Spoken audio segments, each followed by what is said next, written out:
Excellent. Hello, everyone. Thank you for joining us for yet another episode of the Whitepill. Finally got a visual feed for our co-host. Hello, hello. Oh, I gotta hide the visualizer in the pro. There we go. Perfect. Yeah, thank you everyone for making the time. Face reveal already. Yeah, that's crazy. Face reveal. But yeah, thank you. Thanks for making time, man. I appreciate it. Yeah, always a fun time. Always a fun time. And well, before we begin, as always, you guys can find anything and everything related to the Whitepill at bio.link/whitepill. Link is always in the description of the video and also on my Twitter there. Donations are not read until the end of the stream.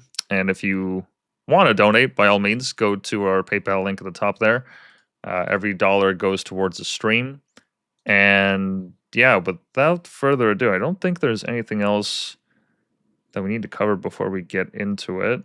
We got a Telegram channel. By all means, join that. And if you want to support the stream, but you can't do so financially, then just liking, commenting, sharing it is more than enough. I appreciate everyone that does that. So that being said, we'll get into a topic that I was covering towards the end of the last show on Monday regarding our dear leader, Mr. Carney, going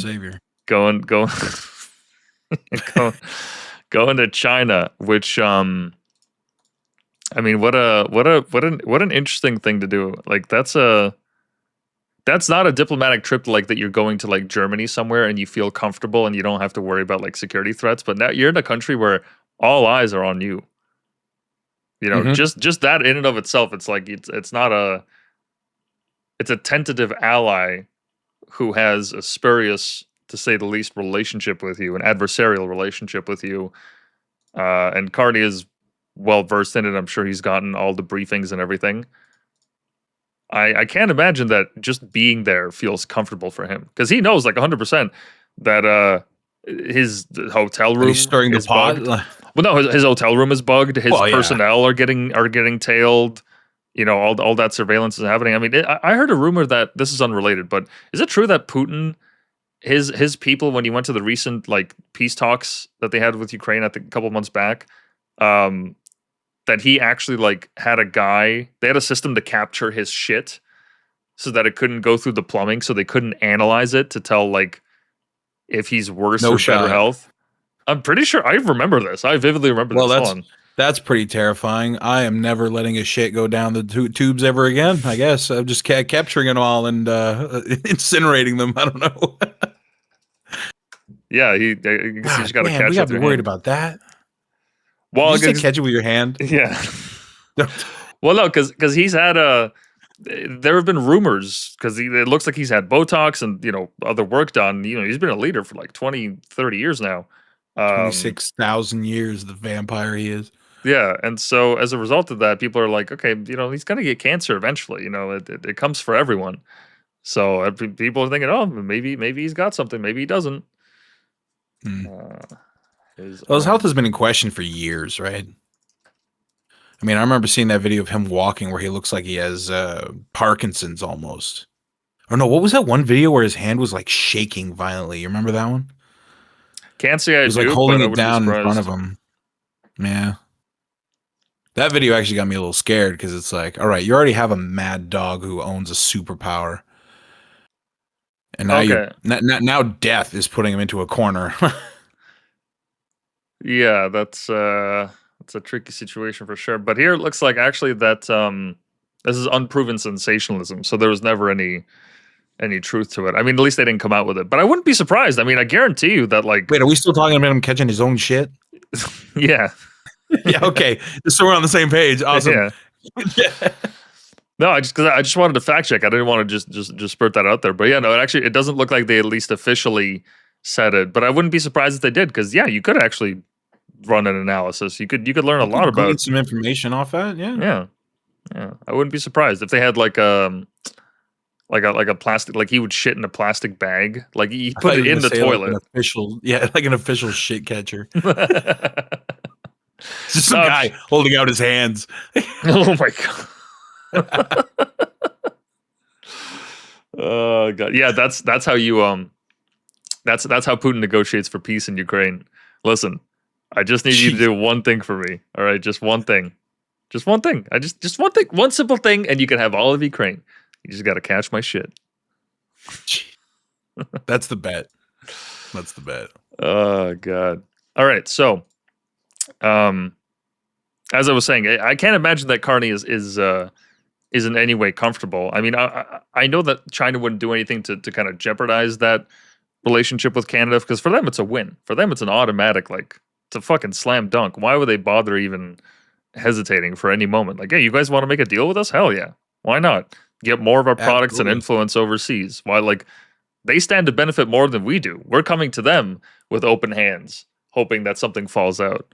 But they're Yeah. actually the ones that are in charge, that have a decision here. I mean, during COVID, wasn't it found out that like 70% of North America's medication is made overseas in China?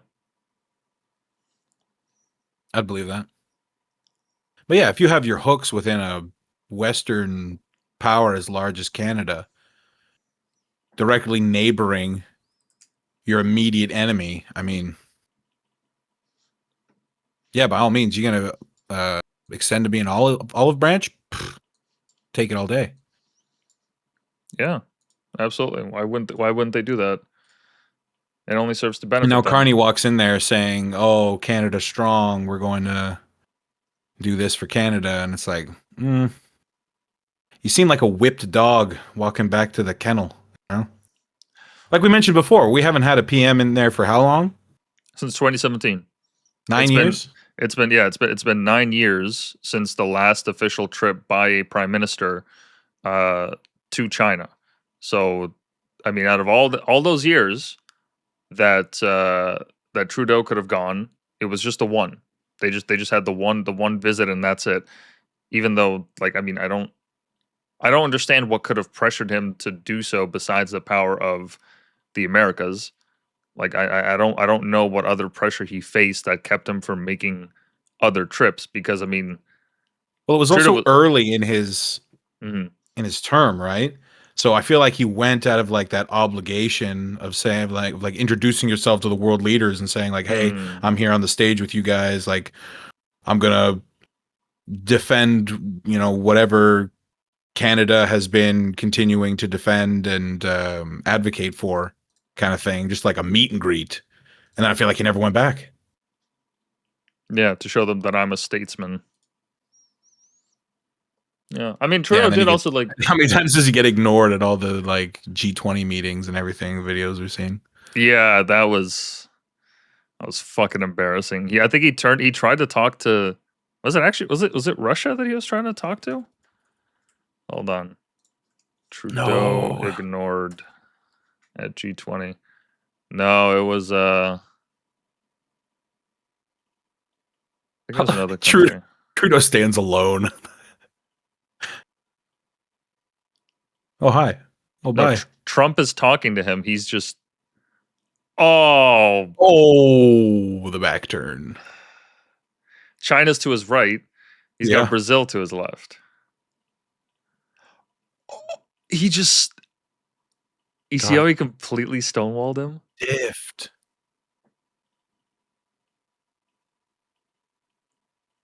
Oh, they're sitting alphabetically. That's why. I was wondering who the fuck. Why would you seat him beside? Oh my! Get this fucking subscribe button out of my face, dude. Dude, he looks like the new kid in class. I love the stop animation they're doing here. Is this a John Madden fucking play-by-play, bro? What is this color commentary? Just show us the As you can goddamn see video. here, Trudeau hung a left really fast and then cut up the seam. Oh my god. He just taps his arm, and then I'm pretty sure he just turns away. Oh, No shot. okay. Nobody respects us. Nobody respects us. Oof. Nobody respects us. Dude, he's hurting our image and he's dating Katy Perry these days. He's not even around. Like, Oh, hold on. Here's damn. the save. Here's the save.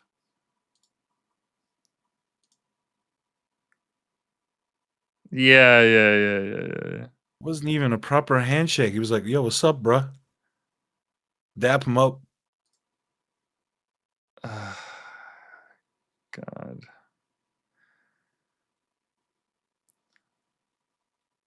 My backpack. My little His purse. purse. My little Yeah. purse. Couldn't even have a briefcase? Like, the fuck's wrong with you, man?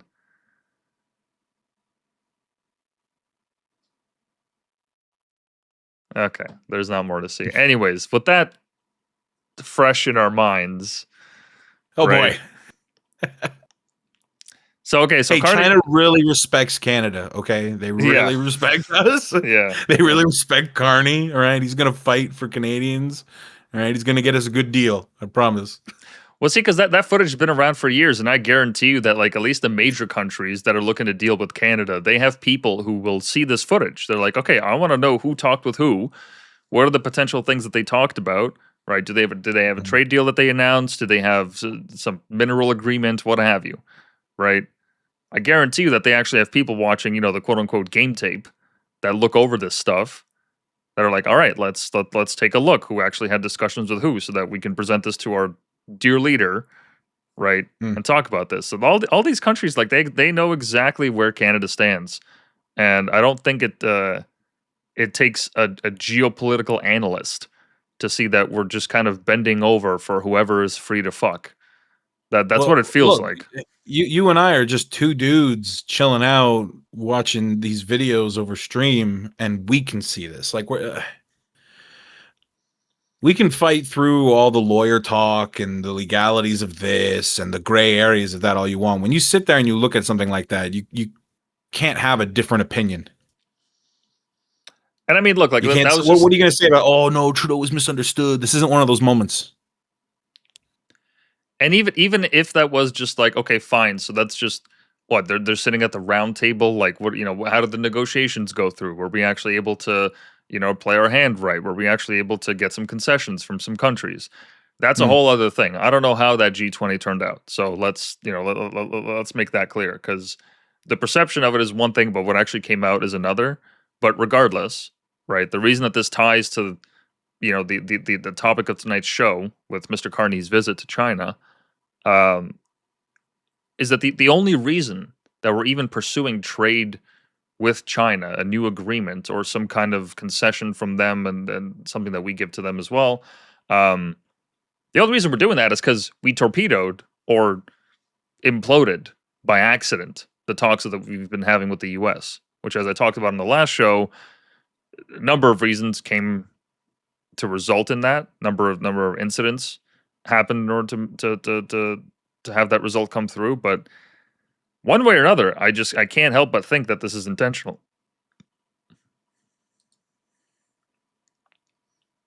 It's the reason that I say that is because, like, the ad specifically that Doug Ford put out with our taxpayer dollars, right? That ad that came out, Trump immediately canceled any talks as soon as that ad came out. Ford came out defending it. Carney said, "Oh yeah, no, I saw the ad. I knew exactly, what it looked like beforehand and whatnot."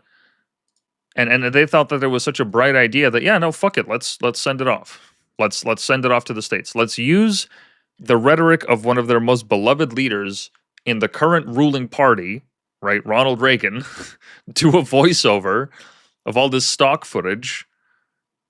And yeah, no, this is gonna go over well. This is really gonna stick it to Trump. What the fuck is an ad gonna do?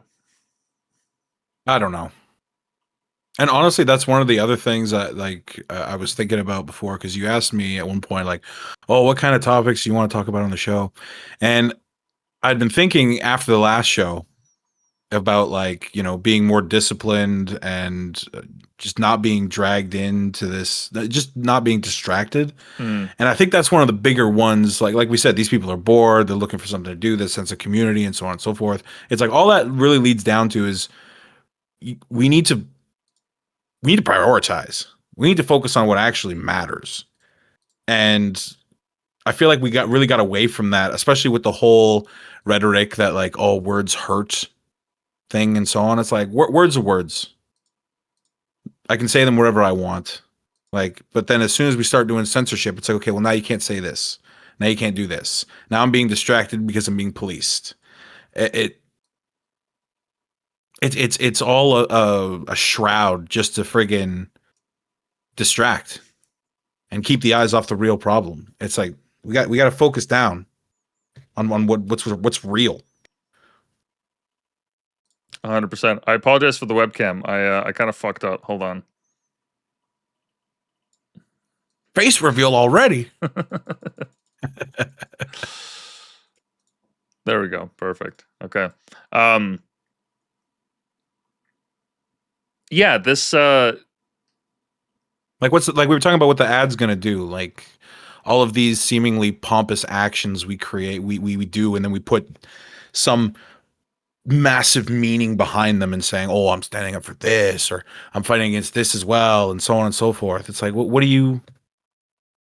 But your words don't matter. Your words don't carry any real power anywhere in the, let's say the larger political sphere. Because obviously, what these individuals say matter, but putting out an ad, like the ads I used to love to see were those heritage ads. Put those back on TV. Those things were great. Oh, 100%. Actually, I talked to this to you before about this channel called like Wild TV or something. By the way, go ahead and sponsor us, Wild TV. We'd be very, very happy for your money. But they had like the best thing I loved about it was that there was no bullshit. There was no random movie ad or Netflix ad or whatever coming out that was showing some white interracial or white and black interracial couple. One of them was Asian, but they're both women, and it's like no, none of that. It was all about just stuff. It was real commercials just trying to sell me stuff. It's like, you know what? I'd take that any days now over all this. Oh, we stand up for this and we stand up for that garbage, because everybody stands up for something now, and in the ocean of what would you even say? The ocean of sympathies, it gets lost. It's all meaningless. Yeah, so go ahead and spend taxpayers' hard-earned money on your commercial to basically, in this day and age, make an AI-edited version of Reagan. Oh, it's not AI. It's his speech. It's like it wasn't. No, I know, they made him talk. But we'll be able to do that with anybody now. That's the thing. Yeah. Right? With the technology we have now, we'll be able to do that with anybody. So, congratulations. You did a quick splice to paint your ad in a certain light, while at the same time pissing off your southern neighbors, who are also your biggest trade partners and the most powerful economy, et cetera, whatever else the U.S. is the biggest of. Yeah. Yeah, I don't understand what the objective was with that ad. It's like if you want to actually project power, you don't say what you're gonna do. You just do it. Like you just go out and you do it. That's what power is. Like every tin pot dictator is going to employ these communication tactics because they know that they can't really follow up. Kim Jong-un says, "Oh yeah, I'll bomb the US. I'll bomb that." Dude, half their fucking missiles are going into the ocean. Not even half, more than half. Right? Like the North Korea is not a country that can express in their influence outwards and actually like fuck with people. Yeah, okay, their cybersecurity, their intelligence agencies have a lot of hacking operations that have been successful, and they have a lot of Bitcoin or whatever the fuck. Okay, fine, they have some capabilities, but the reason that they have to say that their immortal leader is a god is because they're hanging by a thread. That whole administration is hanging by a thread. It just takes enough people to realize that, Somebody with power can just sit back and say, yeah, we don't actually have to, I don't really have to say anything. The only reason that Trump is so loud and boisterous about that, it's not because that's America's character. It's that's just because that's who he is. That's who Trump is. He's going to talk like that. But if you get another leader in office that doesn't care for that ego stuff, they're just going to be like, you guys can talk all the shit you want. We literally ripped out Venezuela's leader out of his bed at 3 a.m. with his wife with 0 casualties, with hundreds of aircraft at 2 a.m. An operation that lasted all of 3 hours. You don't think we can come to get you? The U.S. Army literally has there's a meme that basically says that they can invade a country and set up a Burger King within 24 hours for any country on the planet. Not even 24 hours. I think it's like 12 hours or something. Okay, so like if they can come in and set up a fucking Burger King in your country at any point in time as they please, then yeah, that's power. They don't have to. Is that a flex of America or Burger King? Well, Burger King is American. Burger King is America. Burger King needs to put that on a commercial right now. Well, it's American. It's an American owned brand. Yeah. So yeah, that's American imperialism right there. So all this like, we'll get you your hamburgers whether you want it or not, boy. Yeah, basically that's what they're saying. You guys are halal. We don't give a shit. You know. But so this ad, right? Just to get back to it, that it just I don't understand what the point of it could be. Like, what sense of pride would a Canadian feel seeing that ad? What is it supposed to achieve? You're supposed to win points with their populace? Like what? By what? By reminding them that tariffs are painful? I don't know. I guess. How many of them are even Republicans who are going to sympathize with Reagan's message? How many of them are even going to see that ad?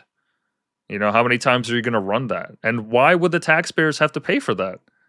That's nuts. Why is that in our interest at all? Why would tanking the trade relations between them actually be part of what we want? That's why I feel like the whole thing was intentional, because it's just like I'm having a really hard time seeing how you can steel man the argument that no, this is actually a good thing for Canada. It just got a bad reaction from Trump. Like, they know who Trump is. They know exactly how he speaks. They know exactly how his mind works. It doesn't take a fucking genius to figure it out. Okay, Trump loves gifts. Trump loves people to bend over and to submit their allegiance to him. He likes loyalty, right? He appreciates loyalty and respect and all that. Okay, that's who he is. He loves the big overtures. He loves the big presentations of how much of a good leader he is. And don't take it from me. Okay, there's literally a clip of Carney that I played in the last podcast where Carney was saying, I think it was during the G8 or G7 meeting, where he's like, "Oh, we are so glad to have such a visionary leader like Trump in charge of the world's largest economy. We're just so enamored with him." My goodness, he basically said the equivalent of that. I'll find the fucking post. I'll find it. But there's an audio where he's praising him, because that's what Trump is. He likes it. They know how to work with him. They're not stupid. So that's why I think this whole thing was intentional. It's like, no, if Carney knows how to do that on a one-on-one meeting with Trump, or better yet, in a room of leaders, he knows how to talk to him. Okay, the guy's not a retard. He knows what he's doing.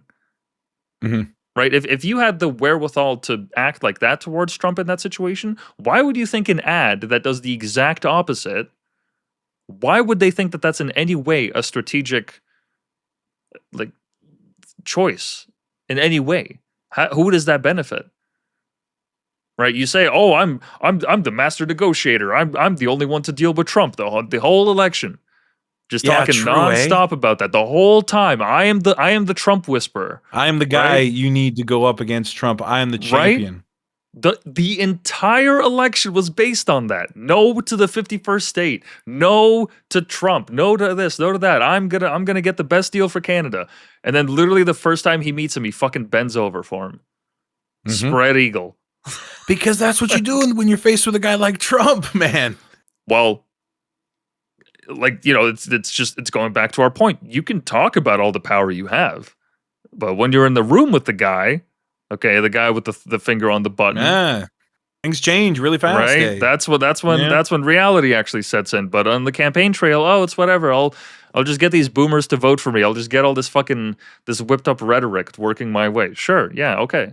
And running that ad also gives the same thing. I feel it's the same thing with the ad. It's like, oh, this guy's way down south. Like, I can say whatever I want. Well, not just that, but it's like running the ad is also in line with what Carney has said, in the sense that I'm going to stand up to Trump. This is a way to stand up for Trump. Mm-hmm. If I signed off on the ad, that means that I approved it. I meant to hurt him, right? I meant to stand up for Canada. Stand up with Trump with your money. Yeah, thanks, Carney. Awesome. Exactly. Let me see if I can find that clip. It should be in my notes somewhere. No, it actually is not.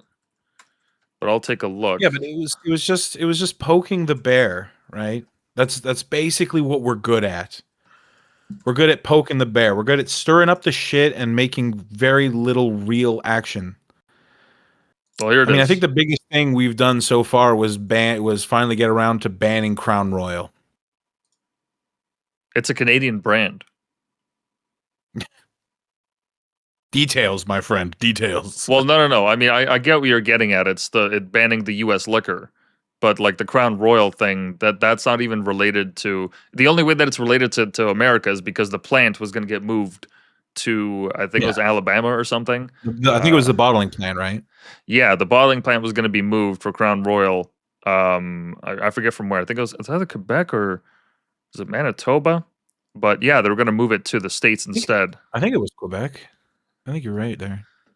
Yeah. I can't remember either. So here's just a quick clip of them talking back and forth. He could represent me anytime. I will tell you, I'm not saying that because he is a very strong, very good leader. He's a nice man, but he can be nasty. He can be very nasty. Maybe as nasty as anybody. I think Canada. Let me put it this way. I can tell you this because I deal with lots of leaders all over the world. He is. No, this is not it. No. This is where Trump is like. Trump is actually. You know what's funny is I'm not getting audio through the Discord, so I was watching that video and I could hear his voice in my head while I was reading the caption. Jesus Christ! I deal with world leaders all over the world. Let me see, because it should be showing the. Nobody deals with world leaders like I do. If you want, I could just share. I'd share it to my window so you can actually hear the audio. Yeah, whatever works. Okay, here. Who I have made very popular. He's an extreme. No. There was a compliment that it wasn't.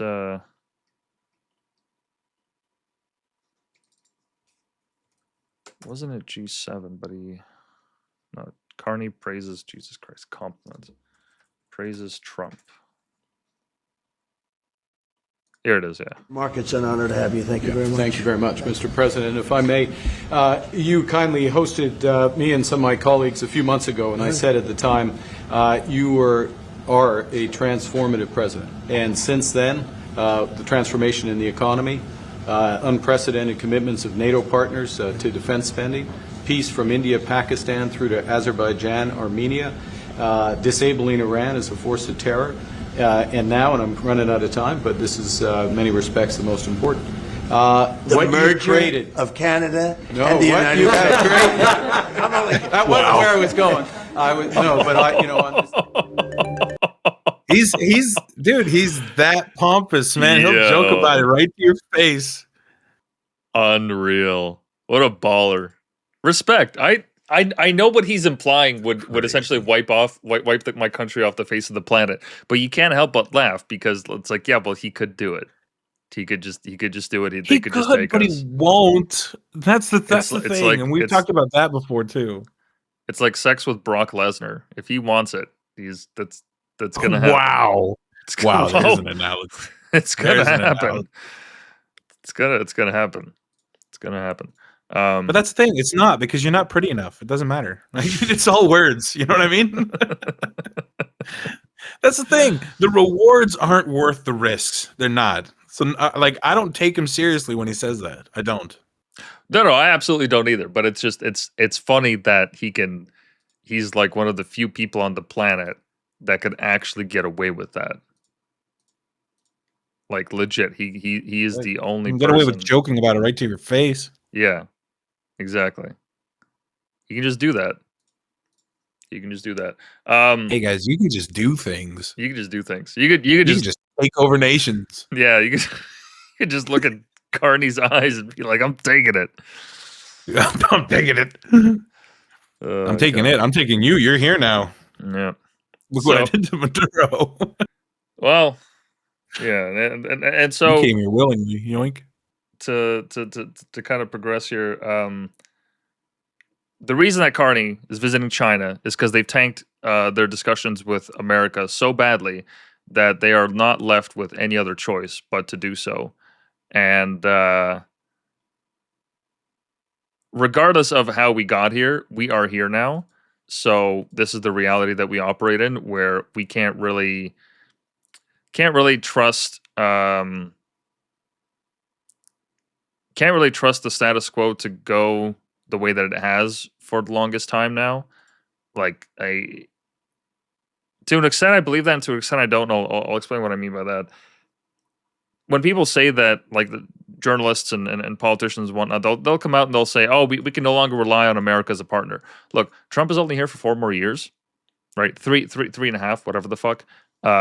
As soon as he's gone, somebody else is going to step in, and depending on how the world looks, what the world map looks like in those years, they're going to turn to Canada. I'm almost certain of it, because one way or another, right? When water starts to become a scarce resource, fresh water, and more of it is needed. Well, we have the majority of the Great Lakes, right? Mm-hmm. Not to mention that the Venezuelan oil production is not really it's not really going to peak until the next 3 years or so. So even though Canada's temporarily kind of fucked, like we still have time to be full fucked. We still have plenty of time before shit actually. Well, like we still have time before like shit hits the fan, and because we're not really building up those oil sands and that oil production and processing, that's just those reserves are just sitting there, right? Same with our minerals, same with everything. All these projects are getting halted. The Keystone Pipeline still hasn't gone through. You know, all these different projects that are just in standby mode because the environmentalists or Carney or what have you, the natives, you know, whoever they're fucking listening to for this, they're not agreeing with it, right? Like recently in BC, just the other day, Carney met with what was known as the, I believe it was called the Coastal First Nations, but that's actually the name of an NGO. Kind of like how McDonald's, when they said that their beef is 100% beef, they named the company that processes their beef 100% beef. Right. And always fresh, never frozen. Exactly.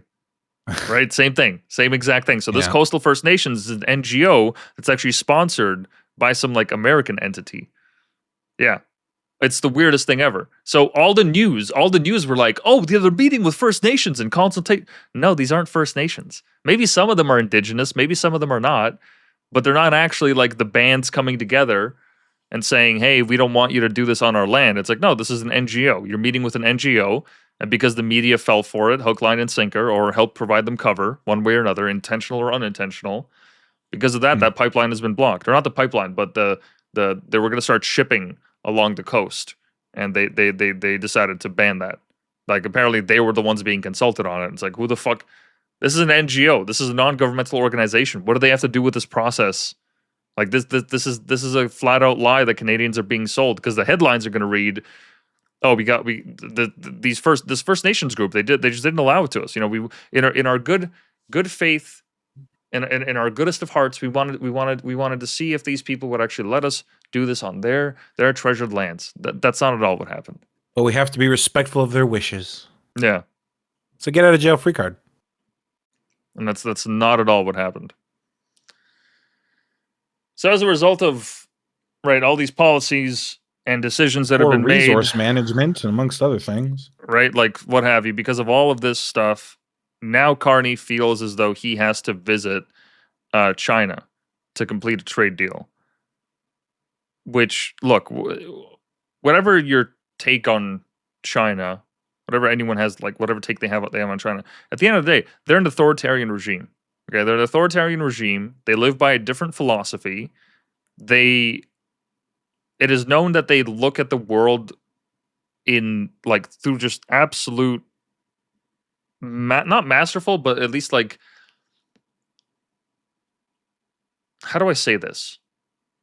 They plan out their decisions years ahead of time, right? They're not clairvoyant, but they're looking into the future and trying to predict what's going to happen and acting accordingly. The only reason they are sophisticated with their technology is because they spy on everyone, and they're able to steal that technology for themselves, right? Like this is a nation that has its fingers in almost every pie around the globe. I mean, the amount of influence that the Chinese Communist Party has worldwide is nothing short of incredible. You got to respect game, you know. Like we found spies in Canada, tons of them in America. I wouldn't be surprised if Russia has plenty of them, or even has an outpost for them. Right? Their Belt and Road Initiative, where China is going into these poor countries, especially in Africa and even South America. They're helping build their infrastructure, their roads, telephone poles, the 5G, what have you. But as a result of that, now China is tapped into that infrastructure. So just as they can turn it on, they can shut it down. Right? Huawei, how cheap and amazing the phone specs are. Right? Huawei phones have been banned completely in Canada, I'm pretty sure. Let me fact check that. Yeah, we're still hesitating about TikTok. Yeah, that's also the weird thing. Yeah, the most addictive social media app on the face of the planet right now, better than Instagram, Twitter, and all these other ones combined. It's TikTok. TikTok literally Didn't the UK ban it? I'm not sure, but let me actually see which countries have banned TikTok. I thought I heard the UK had banned it recently. And then let me Could be see wrong. if Canada has Huawei. Has Canada been to war? Was a question that auto-filled. That's crazy. So TikTok has been restricted or banned in a number of countries, though the status can vary by entity. India has a full ban on TikTok and many other Chinese apps. Yeah. Well, I mean, considering how close they are, they should have a border with them. True. They want to guard against their influence. Afghanistan, Nepal, Kyrgyzstan, Uzbekistan, Iran, Somalia, Azerbaijan, and Latvia. Several European countries in the European Union have restricted use on government devices. United States and some other Western governments have proposed on implementing restrictions for official devices. So full ban. Yeah. Oh, what was that at the bottom? Hold on, go down. Oh, okay. It can tailor specific it. country. Oh, okay. My bad. I'll ask it about Canada, and while we do that, let's see about Huawei. So there's no nationwide ban on Huawei phones in Canada, but Canada has barred Huawei from supplying 5G network equipment. Yeah, I do remember that over the last couple of years, they've been trying to set up their 5G equipment here, which, yeah, you don't fucking do that. Because by law in China, right, once a company has gotten to a certain size, a certain market cap, they are automatically, they're placed under government control in a way where they have to like report everything to the CCP or some intelligence agency or what have you. Once they get big enough, they become intrinsically tied to the government. So if you want to scale your business, you have to that's China. how it would go, right? Right.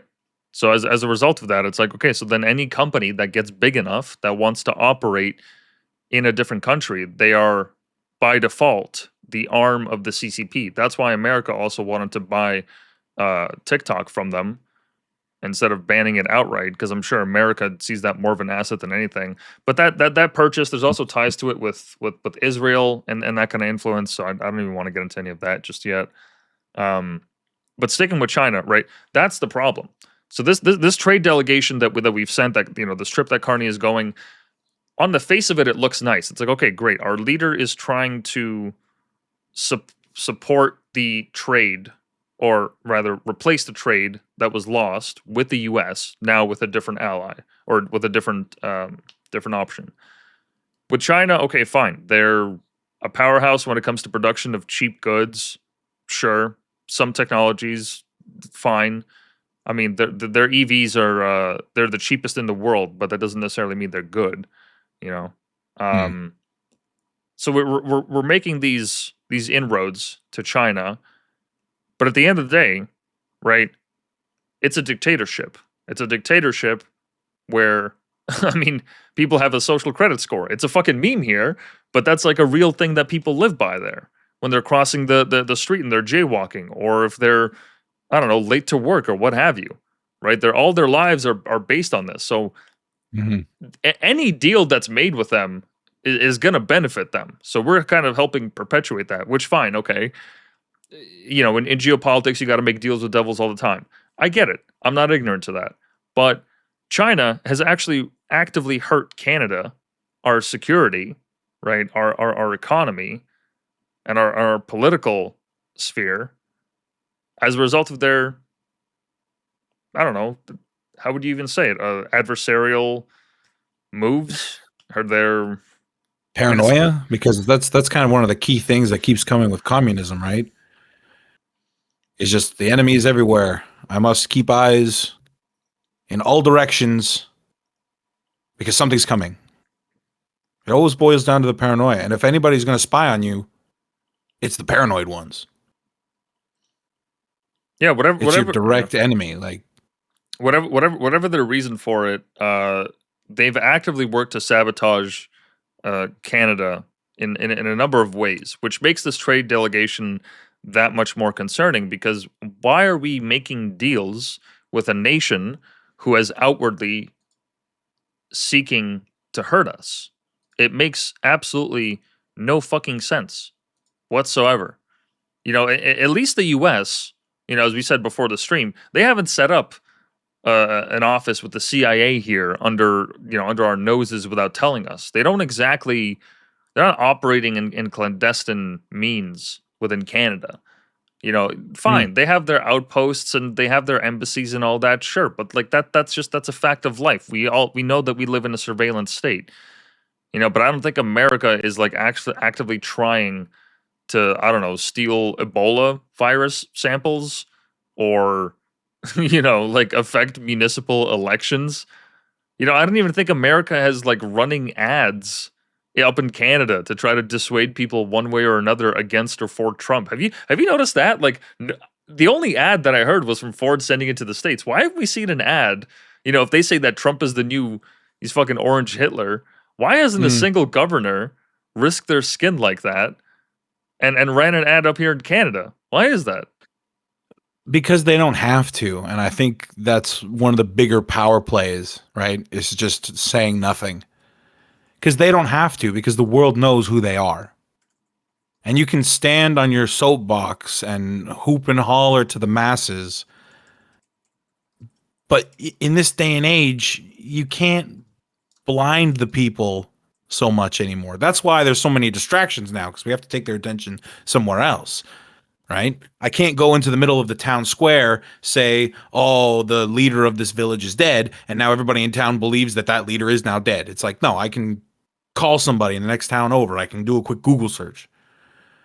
We know where the big political players stand, and Trump understands this, and he goes, well, why am I going to cry out like a canary when my position is solidified? I mean, like we said, he could do it if he wanted to. He could do it if he wanted to. He walked into Venezuela.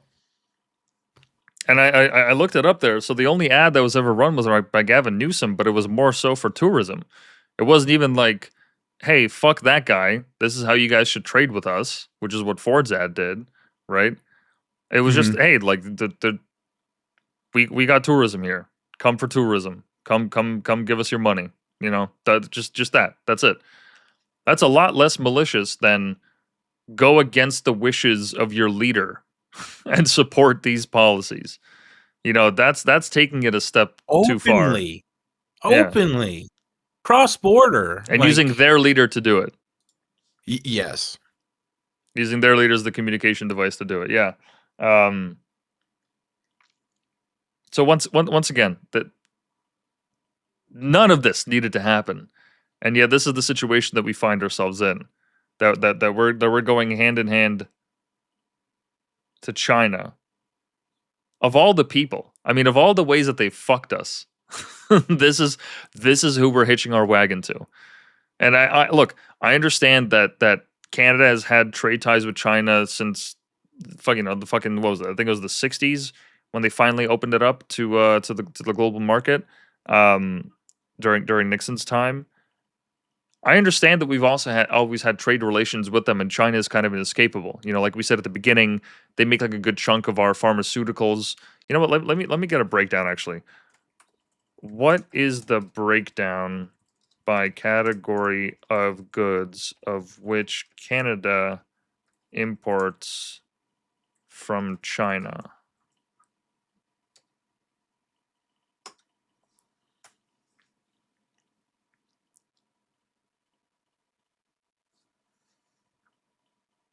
Textiles, furniture, plastics, plastic goods, machinery, boilers, electric equipment, electronics, phones, computers, I mean, I don't even have to list it off. Just go to Dollarama. Just walk into a Dollarama and look at the fucking tags. And Dollarama... Go to Walmart. Dollarama has had the best year for the company in the last like 10, 20, 30, however many years. Their share prices are soaring, right? Because Canadians are poor, so they're turning to Dollarama more. Because they're poor, they're turning to Dollarama more, and so as a result, Dollarama gets to import more shit from China. Great, right? So like we've had this trade relationship for the longest time, but now because they tanked the U.S. talks for one reason or another, they're like, oh well, I mean, if we have to trade with anyone, I guess it's China. We don't really have any choice. Sorry. But that's the thing. At this point, it's almost a sense of desperation you're smelling off of Carney as he runs around the world asking for money. Mm-hmm. You know? I think that's one of the bigger things, too, that just continues to undermine his image as the prime minister.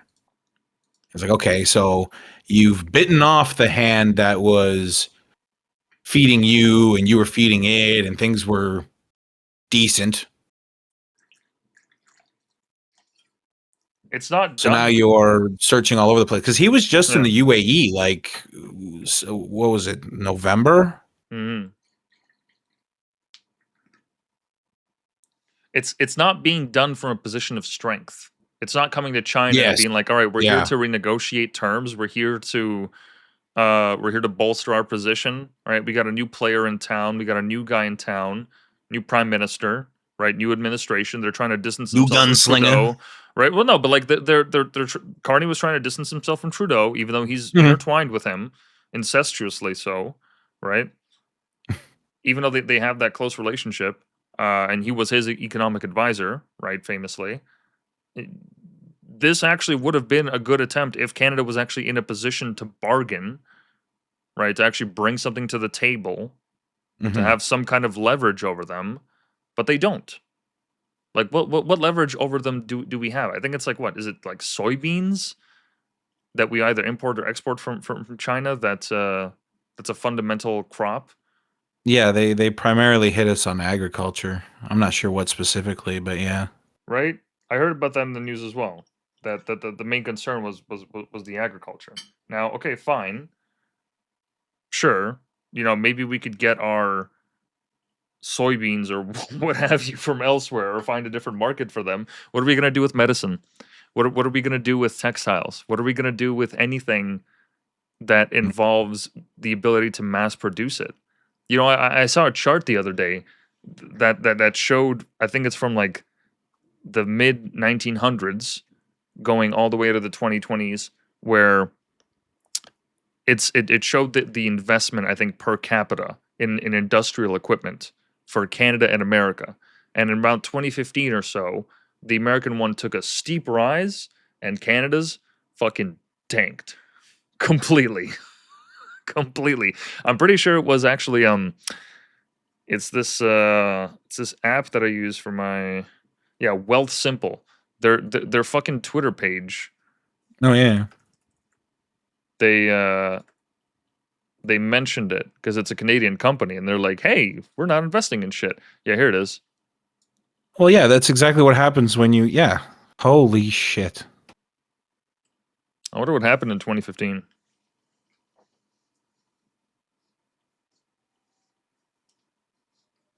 Oh, sorry. Just had to close my window. I wonder what happened in 2011. We're doing okay, and then just I think that was also it's not just 2011, but it's I think that was just after the financial crash. So the markets were still recovering. 2010 was really the only, like, that was really when people kind of got back on their feet. Yeah. I guess that's when we started investing in foreign goods and aid, because fucking hell, what the hell are we doing? Like you said, we're not coming from a position of strength. Yeah, because we're not producing anything. You know? Yeah, we're not You mentioned the minerals. Resources. Yeah. Yeah, resources. Like we got to be capitalizing on that to even have a seat at the fucking table. And now that Venezuela is going to shore up oil production, we're kind of even more fucked. We've lost even more leverage from the talks with Trump. So I am under no illusion that I understand why Carney is doing this. I understand that he feels he has no other choice. But I mean, this is a temporary win. Making any inroads or deals with China is a temporary win, because if you're not building up production at home, if you're not building up the economic strength at home, then once that deal with China goes sour, what are we left with? We just keep making deals? I mean, if we don't shore up our own manufacturing, our own production, Yeah, we continue to put ourselves in the corner great. over and over and over again. Because now at this point, we're just a spectator, right? We're just happy to be here. We're participants instead of forward thinkers, movers, trailblazers, making ourselves even just heard in the space, right? We're at the Making our whims. presence known. We're at their whims. We're just a boat without a sail, cruising. And that's not a good position to be in. Especially when you have to rely on countries like China. I mean, look, let's pull Because, up some, like you said, at that point, you're to their whims, and China's continuing to make moves on Taiwan. Well, you start to get more and more support, or let's say you start to hold people's fucking balls a little tighter, and all of a sudden you feel like you have the freedom to do what you want. Well, let's just look at some evidence, because we've been making some claims here, but for reference, this is the public inquiry into foreign interference in federal electoral processes and democratic institutions. TLDR, this was a result of claims made by, I forget if it was the RCMP or the Conservative Party, but there were claims made that there was potential foreign interference, which, look, just about every election on the planet is getting some form of foreign interference, whether it's through the internet or through actual direct action on the ground. It's happening. There's no question about it. If it's not America, it's Russia. If it's not Russia, then it's China. If it's not China, then it's India, and so on and so forth, right? Mm. But there's a level of this which is unacceptable. It's one thing to have a meme. It's another thing to actively bus people to certain voting stations so that they vote for certain candidates, which is exactly what happened in not this previous election, but the one before it, during COVID. The election that Trudeau said that he wasn't going to do, that it wasn't time for an election, and then when it became convenient for him, that's when he decided to pull the trigger. So, anyways, the quote that I'm looking for here states, as a result of the investigation, investigators did, however, find indications that PRC, so People's Republic of China, officials gave impetus and direction to an anti-conservative party campaign, which was then carried out and amplified by an array of associations and individuals using various communication channels. So they clearly wanted the Liberals to win, which, I mean, that alone is now making me look at this trip to China and think, oh, Very okay, telling. so they want them there. They want them there. They want them in office. Yeah. Right? And who's to say the last election wasn't meddled with? Who's to say that they didn't fuck with the last election? Oh, they just did it once in 2020 and that was it? Well, that's the funny part, is that we're talking about Canada not coming from a position of strength. And now I'm realizing Carney's walking in there and Ping is looking at him being like, you owe me, right? Like, Probably. yikes. To an extent, yeah. That's probably the feeling. Like we only see, all these like public statements and that they make. We're only left to guess at what they're saying behind closed doors. But realistically, like, even if it's not being said, Carney knows for a fact. He's had these intelligence briefings. He's been paying attention to the news. There's no way that you're that inept in that position. This guy has advisors. He has people around him that will tell him this, right? Yeah. Or he will find out on his own before he decided to even go for the job. This is somebody that's been in the institutions for his entire life. The Bank of England, being financial advisor to Trudeau, all those different positions in the World Bank, right? This guy understands how influence peddling works. He knows. He knows how it works. He's not ignorant to it. Like, his entire political career in Canada was based on the fact that I know what I'm doing. I am the safe choice. I know exactly how to handle this. I know exactly how to deal with nations, right? Those are his own words by his own admission, right? That's all he said, right? So if you're going to say that, then, I mean, He was that's saying, all I'm we're the led to guy you believe. want in the room. You know? Mm-hmm. That's exactly what he was saying. And actually, on that note, let me bring forward this juicy clip. Oh, great! This is during the last debate. Oh boy. I'm just gonna play it. So the question is, what's the biggest security threat to Canada? Mr. Carney? Well, we're in a security section. I think we didn't have a chance to talk about anything internationally. I think the biggest security threat to Canada is China. China, you say? Yeah. Mr. Carney? All right. So the man himself. Wow. Okay. The man himself admits that China is Canada's biggest Mark, it's an threat. honor to have you. Thank you very much. Thank you very much, Mr. Whoops. President. If I Where's that may, audio coming from? Oh, there it is. Jesus. Sorry. The man himself admit that China is Canada's biggest threat. And He went he's out of his making way to enemies. outline that too, and saying like the question wasn't necessarily talking about international, but he went out of his way to pin that. He could have gone any direction. Yep. He could have said hate, with the political sphere being what it was at the It time. didn't have to and be a just been country. like- Could be an and idea. everybody could, yeah, it could have been internal.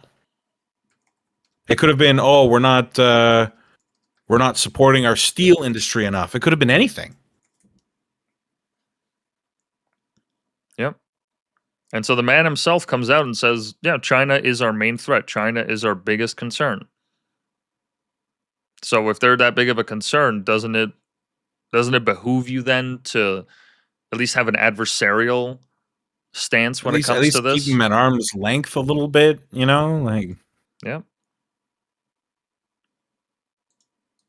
And here's a news story. So this is something I referenced earlier, where I basically said that China was bussing in people to different precincts in Toronto during the last election, and they were. Let me see if I can find that real quick. Yeah, CSIS was also allegedly concerned about the Liberal Party's nomination process. Among other irregularities observed in the September 2019 contest, sources say was that Chinese international students with fake addresses were allegedly bussed into the riding and coerced to vote in Dong's favor. So Dong being the candidate.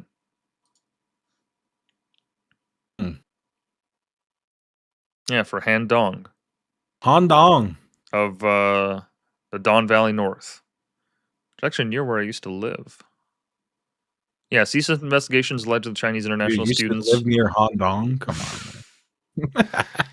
with fake addresses were bussed into Don Valley North and coerced to vote for Han Dong's nomination in 2019. Because here's the insidious thing about China's influence. It's when I mentioned earlier that they have people everywhere, it's not that they have spies and they're like, you know, their version of the KGB or the CIA or CSIS is like fucking top tier. It's the best. No. They don't even have to have the best spying apparatus. All they have to do, right?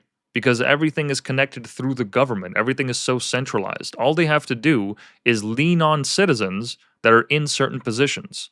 So if you're going to get anyone to behave or to want to force them to engage politically, okay, well, let's look at the people that have the most to lose. That's international students. Chances are the international student, because of how high the amount of tuition is, it's either you're rich or if your parents manage to save up enough money, right, just to send you overseas. In both situations, as a student, you're going to be, right, likely to bend the knee to China, because if you're rich, then you have even more to lose. And if you're poor, well, they can just still say, hey, you don't want anything bad happening to your parents, right? You don't want anything bad happening to your house, right? Your bank account, your investments, your what have you, right? Your business, right? If they come from a rich family, wouldn't you hate it if your business suddenly shut down and was sold off to somebody else, right? Like they have ways of pulling these people's strings. So it's not even that they have the best spies in the world. It's that they can push their citizens to commit certain things that would be considered unethical or I don't know, just Yeah. unthinkable from our perspective. Like if the Canadian government sent me a letter like, "Hey, we want you to show up at this time to this address and do this and do that," it's like, what the fuck are you talking about? What? Yeah, they're just not afraid to squeeze the pressure points. And that's the thing, is that their communities also know this. Right? They know these aren't hollow threats. Absolutely. Absolutely right, and this busing, right? This scandal that they had in 2019 that resulted in this the public inquiry document that we showed here. This is just the one that we know of. This is just the one scandal that we know of. You know, you don't even have to do anything as extreme as busing. You could just send money. I mean, there was a scandal at the beginning, I think, of Carney's prime ministership, like literally like within the first 2 months or something, that Trudeau was in the same room as a known threat to the RCMP. It was this gangster that had ties to China that was like really high level. He was like a mob boss type figure. I think I remember that. Yeah, and I was like, why is it that Trudeau was in the same room as this guy? What possible associates could they have? That's strange. You know, Canada has a weird and murky relationship with China that extends beyond even this little trip and everything that we're talking about. What we're touching on is just a little blip on the radar. This story is huge, and I think it's going to be one of the greatest scandals of our time. You know, but before the podcast started, I mentioned to you there's that clip. Let me see if I can find it. Where it basically said that an RCMP agent found that every single administration since the 60s in Canada has been infiltrated by the Chinese. Well, and it seems to be a constant topic that pops up, right? I mean, we talk about the election interference, we talk about the police stations, we talk about local corruption, or the allegations, and then there was the spy balloons. You remember the friggin' balloons, weather balloons flying overhead? That was crazy. Don't mind me, I'm just looking it up. But I know for a fact, I remember seeing this clip during the hearing. You know, so this wasn't just anyone. Yeah, here it is. Michel Junot Katsuya, a former senior intelligence officer with the Canadian Security Intelligence Service, so our version of NSA. He testified before a parliamentary committee around April 2023, and in his testimony, he stated that CSIS has proof that every federal government in Canada, from Brian Mulroney's administration through Justin Trudeau's, has been compromised or infiltrated by agents of influence from the Chinese government, often referred to as CCP. That's fucking mind-blowing. Okay, the fact that this has not caused widespread riots is insane. I mean, it's nothing short of insane. How is it that this is just a blip on the radar? I like that this is just a footnote in our whole episode. Like, how is this not Talking about years and years? Well, Brian Mulroney, let me just double check. I'm pretty sure it's the 60s.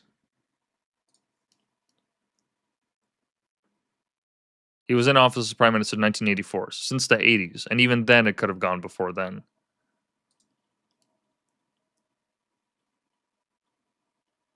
Wow. Let me see if I can find it here. Yeah, this is it. Oh, come on.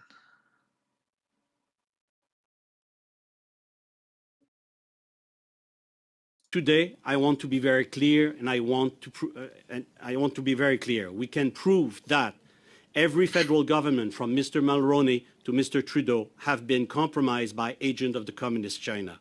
Every government were informed at one point or another. Every government choose to ignore CSIS warning either by negligence, self-interest, or partisanship.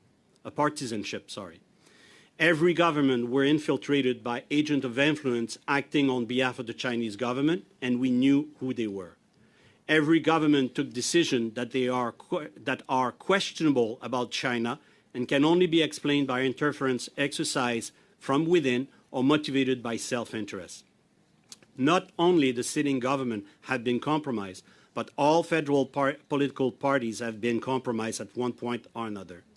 The inaction of the federal government, all federal governments, were led to attacks on many municipal and provincial government. Ultimately, every government has been part of the problem, not the solution. And remember, not only China is practicing interference. I have some thoughts. Yeah, by all means. No. The reason that I have some thoughts is because so Nick Fuentes is infamous on the internet because he talks about Israel and Israeli influence in America, which he has made some genuine points on, and I can understand the connections that he makes because they are real, and the things that he cites are an open secret. Like, for example, when I talked about that TikTok purchase of that America was making in the last, like, I don't know, 6 months or so ago that they made the purchase, the person that bought it, or the largest stakeholder in that purchase agreement was, I believe, a man by the name of Larry Ellison. I think it's Ellison. It's either Ellison or Ellison. He is the single largest private donator to the IDF. So Israel's, combatant The Israeli force. Defense Force. Right, Israeli Defense Force. He's the single largest private donator. Okay, his net worth is estimated at $393 billion. He's a personal friend of Benjamin Netanyahu's.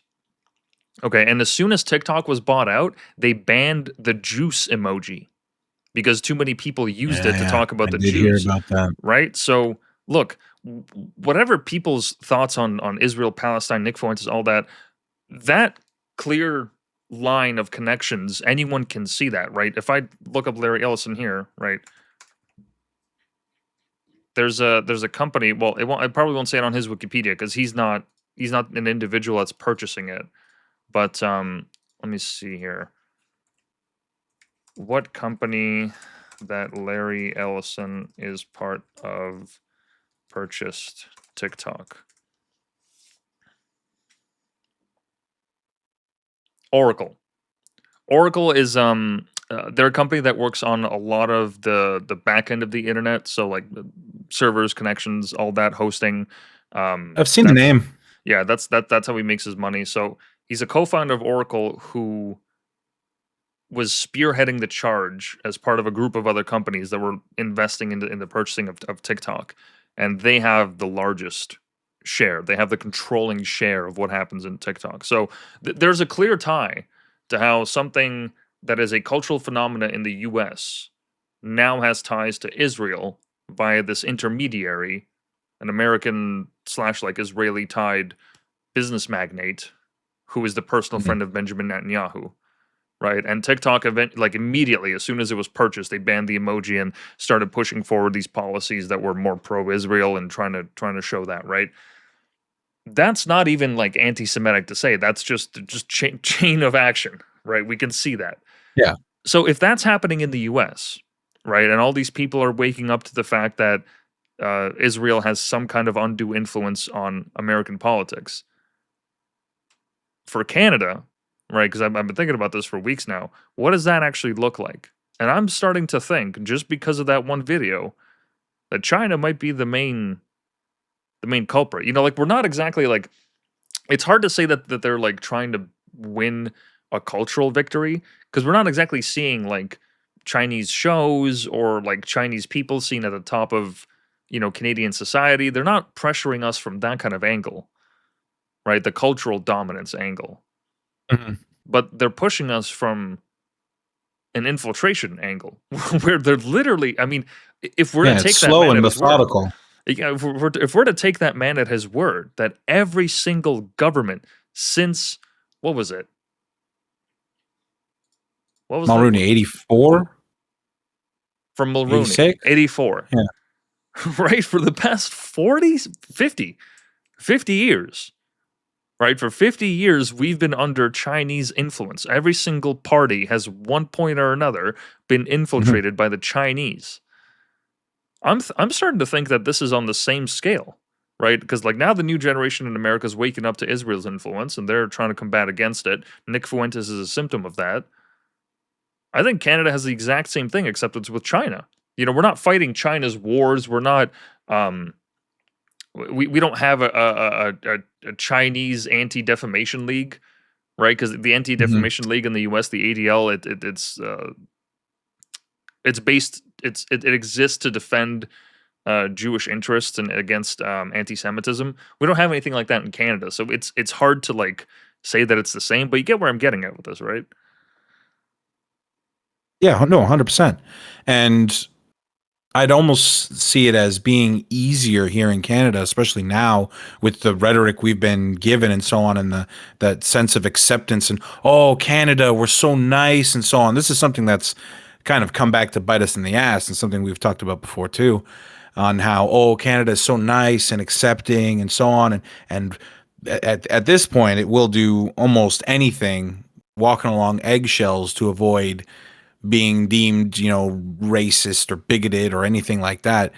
That they can just get away with whatever they want. It's like what we mentioned before with the police stations, what they called the service stations. With the one in particular in Quebec, they outlined how it was actually race related. It's like, no, we're looking into foreign interference on home soil. We're looking for a brick and mortar facility that is not in the best interests of the home nation. And they are able to hide behind the veil of, oh, but this is racist. And they did the same thing during COVID. Yeah, it was the fucking China virus, and we weren't allowed to call it that. And then cue all the ads about anti-Asian hate here in Canada, interestingly enough. Well, in America too. And then the moment that people realized there was actually a lot of black people beating up old Chinese grandmas and fucking whipping them by their ankles. And they against stopped the talking wall. about it really And they fast. then they stopped talking about it because that was also the summer of BLM, and we can't have that. We can't have a narrative that's talking about how violent some black people are against Chinese people, that they're actually extremely racist themselves. No, we can't have that. No, we can't. That's yeah, we can't have that. But these Chinese police stations, for anyone that doesn't know, right? Not to gloss over this because this is very serious. China set up, I mean, essentially, right, police stations. Not that they would have patrol cars or anything like that. They don't have the same authority as Canadian policemen, obviously, as they're operating on foreign soil. They couldn't go around arresting anybody. Exactly. But the whole purpose of these stations is to keep an eye on the people within the community so that they have an area, right, where their citizens abroad can go and from where they can project their influence. And this is a major scandal because it was found out that we had quite a few of these operating throughout Canada. Well, there was 3 in Toronto alone? I think so, something like that. Right? And so when the people got whiff of it, they were like, "Hey, what the fuck? Like why are we allowing this level of influence from a foreign power, from a foreign adversary, right, to this extent? Why are we doing this? I don't understand. Not to mention, we haven't even gotten into the fact that China completely fucked the entire world on COVID, right? We've still yet to see any kind of retribution on that, right? How long were they sitting on the information that a major virus was going to spread and affect the rest of the world, right? How long were they sitting on that fucking nugget for, right? And everything that they did to actually impede investigations into it and find out what sourced it. America has ties to it too, so I understand why they wanted to bury the investigation, and Canada too, incidentally, which actually I was going to bring up as the next example. Do we have any links in the notes regarding... I don't think so. Okay, I didn't see any. Let me pull this up. So, just to add another little ticker to the board before we go to the next topic. China set up police stations within Canada that would essentially be used as surveillance hubs that they could keep an eye on either the local populace or their own citizens, right? And then when the RCMP was questioned about it, it says here, they won't say whether Chinese police stations are still operating in Canada. This is only October 3rd of 2024. How long have these police stations been here for? You know, we're only hearing about them now, but were they here during COVID? Were they here before COVID? Is this something new that they're trying out? Are police stations, you know, quote unquote police stations, is that the only way that they're exerting their influence? Do they have any cultural centers that they're running, or maybe some businesses that they're operating out of that are also, I mean, if they're willing to go through the effort to build a police station, right? Or a surveillance hub or what have you, it's like, what makes you think that they're not willing to do literally anything else? I mean, that's exactly where my idea comes from, where like Canada seems softer than the US, because that's fucking bold, man. Like flying balloons overhead is one thing. Setting up brick and mortar areas and then having employees in a foreign nation, that's nuts.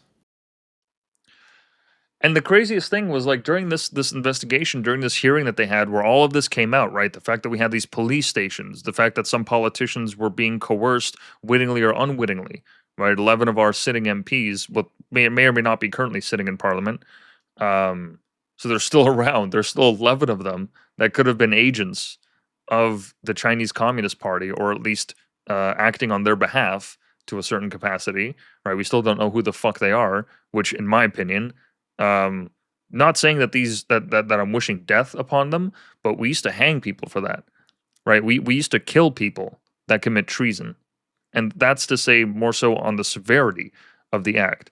Okay, you can betray your friends, you can betray your family, your loved ones, your workmates, what have you, right? Your company, your business partner. You don't betray your nation. Okay, first and foremost, that is the ultimate social contract that we signed. That is the bare level minimum that we all agree to, is you don't betray your nation. And if you don't agree with that, well, you should be kicked out. You should absolutely be kicked out, or spend the rest of your life in a fucking ditch. Right? And so Yeah, because without that, I mean, it's a foundational principle. If we can't share that, then what are we doing? I might as well go eat my neighbor right now. Well, what does it mean if you're not even willing to enforce that? What does it say about you as a country? You know, once again, like going back to what you mentioned earlier, that we're soft and the world sees it, right? Like, I mean, we've seen this in mob movies before, right? That scene where it, like, you know, new guy comes on the block and somebody makes an incursion against him, and the guy doesn't know how to. You know what? No.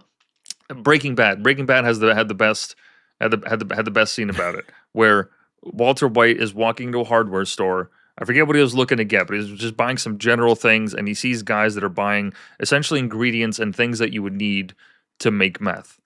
And he gives them this nice tip of being like, oh, yeah, you got to use this instead of that because the chemical compound is cleaner, whatever. He's like, this is a little tip on how you can make better meth. And then as soon as he walks out, he realizes, wait a minute, those are my competitors. Those are people that if I let them roam freely, they will come and fuck with me and potentially try to kill me. So once he has that realization, he walks over to their car, he finds them, and he's like, stay out of my fucking territory. Simple as that. And he walks away because he realizes if I don't nip this in the bud right now, these guys are going to be a problem down the line.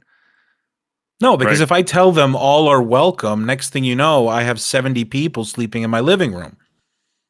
You have to draw a line somewhere. Yeah, and so the fact that these 11 MPs still haven't been dealt with, these people should have been named. Okay, these people should have been named. They should have been publicly disgraced. They should have been ushered out of polite society. Because with all due respect, like with all due fucking respect, okay, if you're in any way connected to a foreign nation that is looking to seeking to destroy the well-being and livelihood of Canadians over the last 50 years, I don't like what other. How is this even an argument? How is this even a controversial statement to make? That person should be extricated. Like, absolutely, send them back to fucking China for all I care. Honestly, that should actually be your punishment. Legal term, yeah. That should be your punishment. Go back to China. You go back to China. We seize all your assets. We put you on a one-way ticket trip, and now you live the rest of your life in China.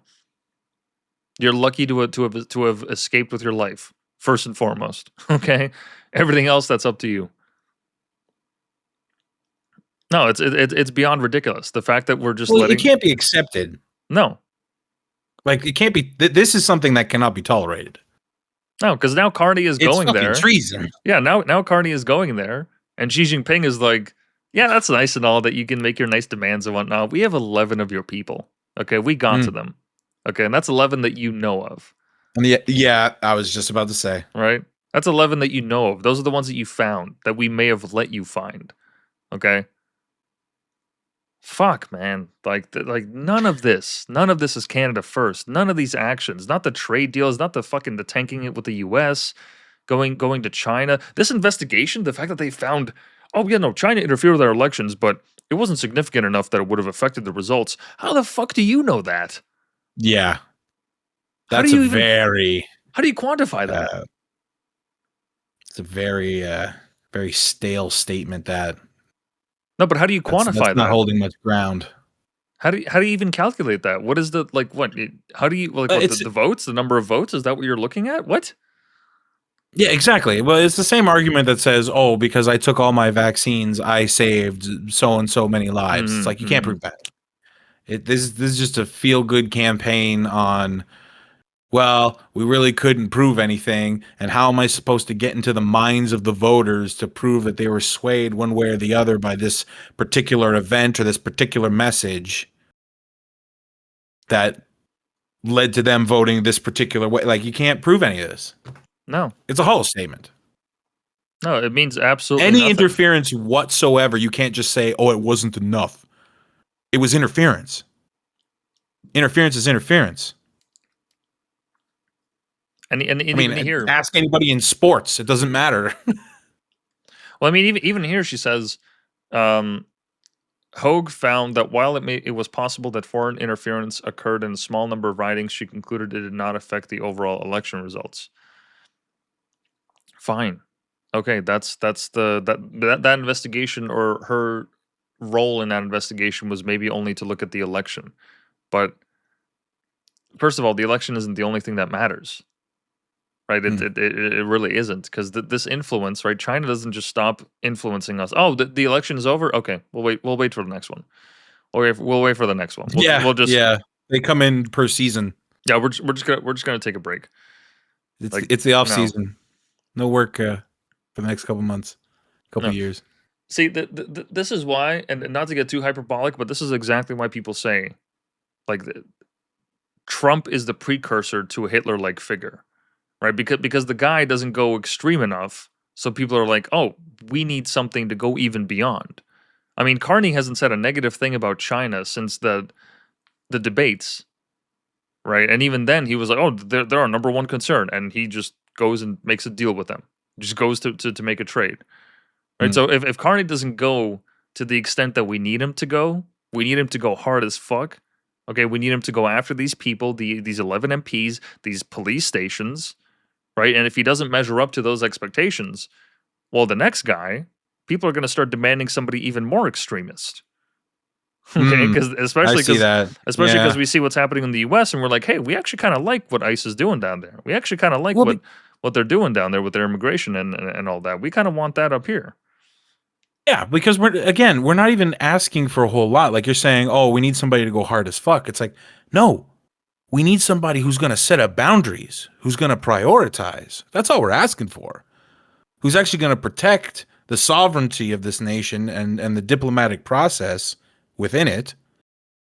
Look out for our economy, assist the lower and middle class, or at least give them some fucking thought.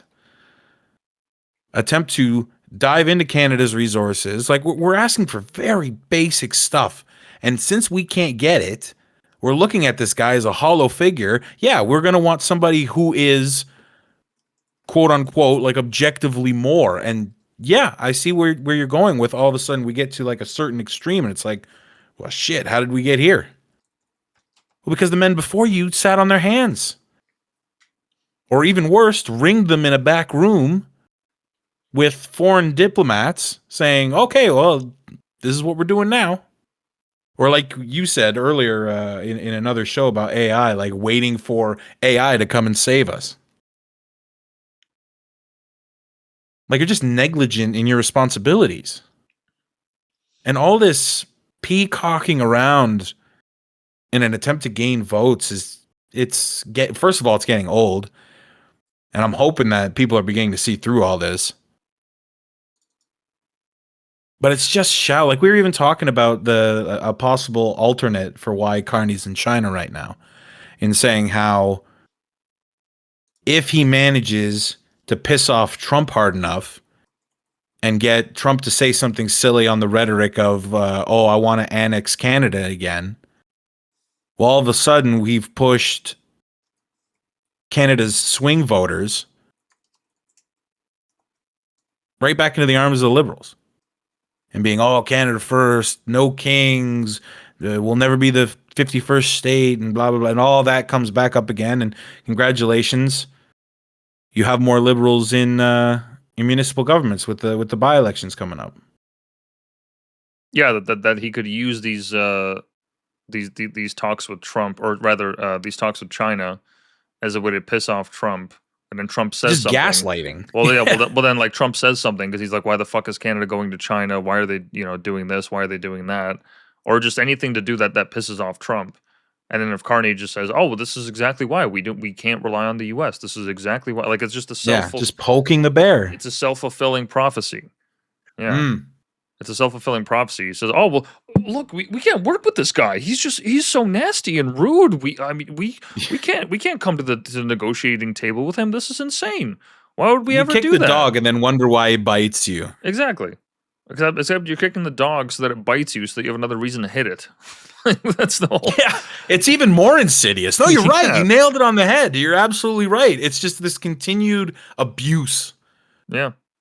For whatever reason you and I can't fathom, or at least I can't fathom. I can't imagine where this is going or where it's coming from. But yeah, that seems to be the plan. It's just, okay, stick with the anti-Trump rhetoric, run this path down, and if he's not doing anything for you, goat him.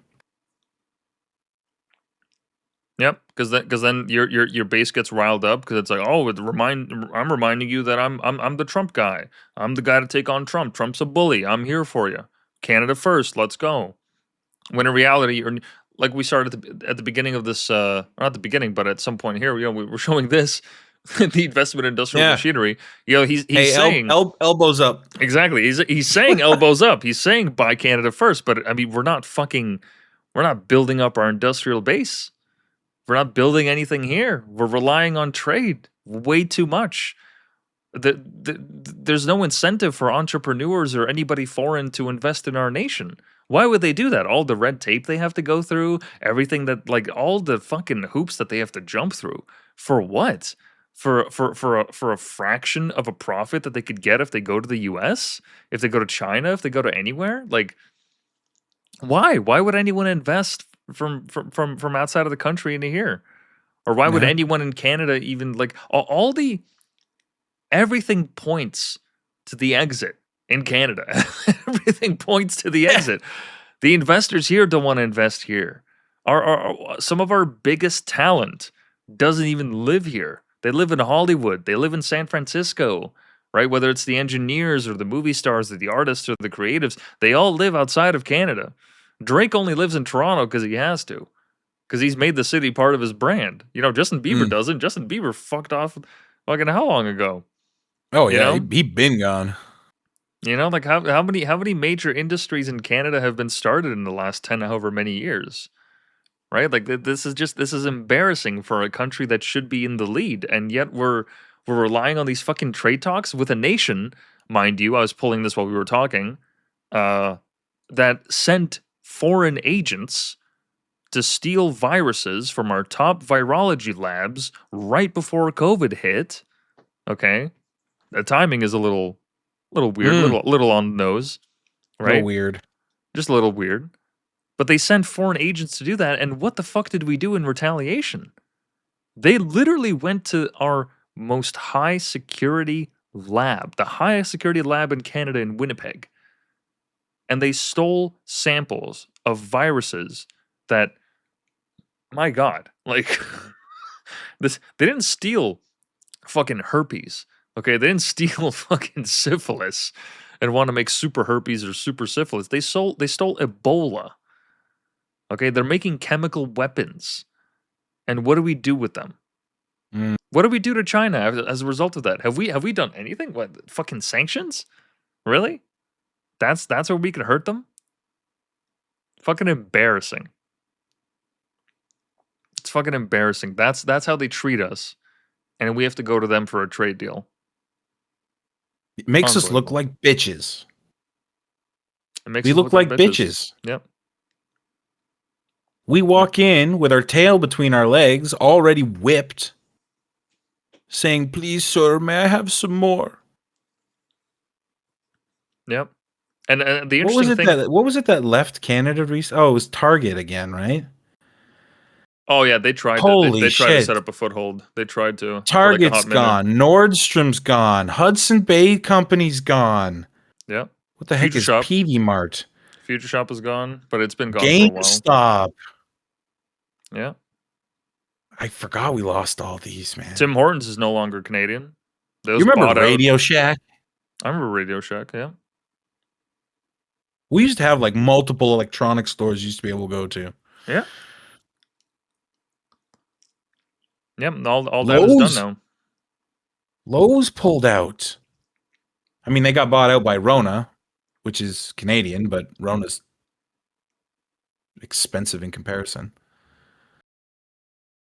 Yeah, it all points to the fact that we're not focusing on ourselves.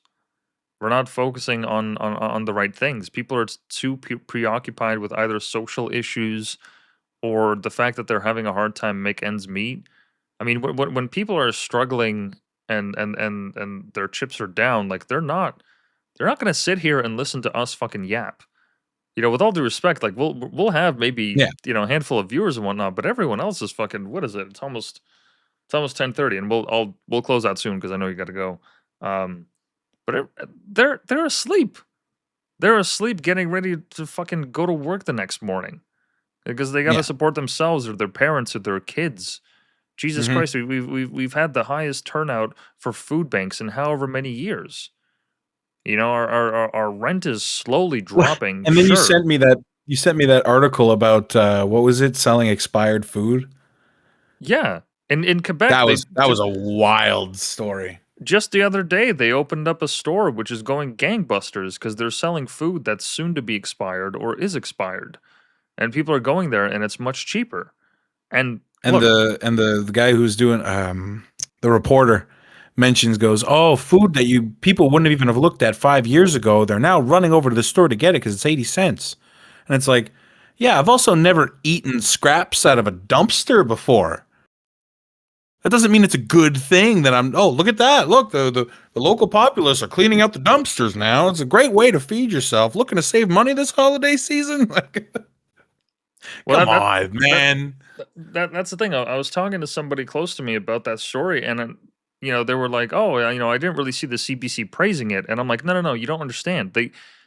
What they're missing is valuable context. The context to that story is the fact that, I mean, this business model could not be popular in an economy where people are not starving, right? If everybody has enough to eat, if working a single job is enough to have a 1-bedroom apartment in an urban center, right? Maybe not with the highest floor and the best balcony and the best view, but just an average apartment in some random apartment building, right? For the new graduate or single mother or what have you.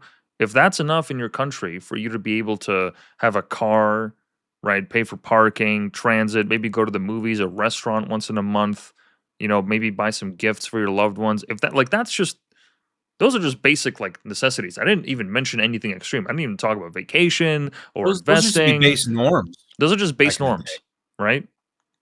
If you live in a society like that, the viability of a business model of a store that's based on buying cheap food, or selling cheap food that is expired or soon to be expired, it wouldn't exist. Nobody would go there because they'd be able to just buy fresh eggs or fresh milk or fresh anything with their own money. That business wouldn't even survive. The only reason it's viable is because of how shit life is in Canada. That's the only reason. And that's why the lowest of the low used to be Dollarama, because it was like, okay, this is dollar shit. It's all from China, whether it's kitchen utensils or some cheap. I remember when I was a kid, I got some cheap, like remote controlled car, where the remote control was actually wired to the car. So the car couldn't go very far. But on the bottom, sure as shit, made in China. And I think it cost me something like $3 at the time. It was like, yeah, for a cheap little knockoff toy, here's the bottom of the barrel. But Dollarama still offers fresh fucking food.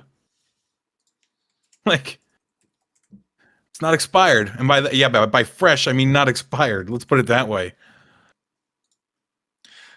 Dollarama stock has been steadily climbing since 2015. It was at $20 a share. Now it's $200 a share. Fuck. It has 10x'd. It has 10x'd. It went from 2015 here to 200. In 10 years, it has 10x'd. Nobody would have even thought to buy Dollarama stock back then, but because life is so fucking shit, like you'll notice during the pandemic, it went up. Yeah, because people are out of work. Because people aren't making money. Like, almost, but still like marginally too. Like it was high in 2018, and then it kind of dips again, and then hovers around the same when you get through 2021, and then rises slightly coming to the end of COVID, but then it just takes off. Yeah. Yeah. Damn. We're not standing up for ourselves as we should be. Just to kind of close it off here on the topic of China. I mean, look, just to summarize everything that we've been talking about.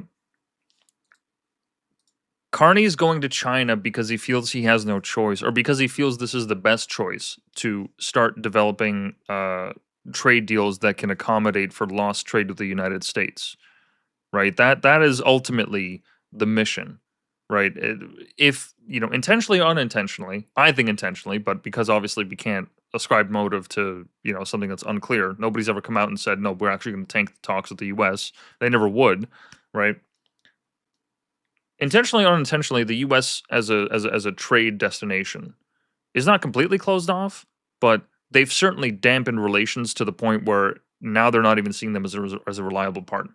Okay, so our options are what? Europe, which they've been trying to make deals with, and I think they have a couple of times now with different countries. I think he's going to. He said he was just in the UAE the other day, so they're reaching out to anybody and everybody, right? That they can trade with. China is a unique player in the game because China is a legitimate adversary to the way of life in Canada. They've fucked with our politics. They've successfully infiltrated our government, and if we are to believe that RCMP agent, right, this infiltration has been happening for 50 plus years that we know of, right? 11 MPs, 11 members of parliament, have been caught being either witting or unwitting agents for the Chinese Communist Party, right? Their companies, China's major companies, once they get to a certain size, they have to, by default, work with the Chinese Communist Party. They're trying to infiltrate Canadian markets as well, right? With the EVs, if Carney gets a trade with them. What happens when those vehicles start getting on the road? What happens when they start getting footage of what's happening in Canada? Right? Like, there's no doubt in my mind that they would use any and every avenue available to them to further enhance their spy network, right? All those people that they bust in during the election. I mean, all of this interference happening, right? People love to shit on Trump, especially in Canada. Oh my God, he's a Russian puppet. He's a Russian puppet. The fucking Chinese are up our ass. I mean, in the middle of this podcast, I even had that realization. I was like, oh, the same way that Nick Fuentes views Israel's influence on America, we need to start looking at China through the exact same lens. These people are our enemy. I have nothing against Chinese people. I grew up knowing many of those my close friends. But the Chinese Communist Party, we need to view that nation with a level of distrust and, God, words fail me right now, because I don't want to say anything extreme like disgust, because it's not a matter of disgust, but distrust and disdain for what they're doing to our nation and what we're allowing them to do. I mean, we haven't even gotten into the fact that they've been shipping precursor chemicals to fentanyl into our nation, right? We haven't even covered that and how the opiate crisis has been blowing up, right? China is literally pumping drugs through the ports in BC. I we think, have record I high think the deaths bottom from. line is what you're getting to is we need to protect ourselves. And for God's sakes. No, At the very least. Like, and it goes back to prioritizing Canada first. But sorry, go ahead.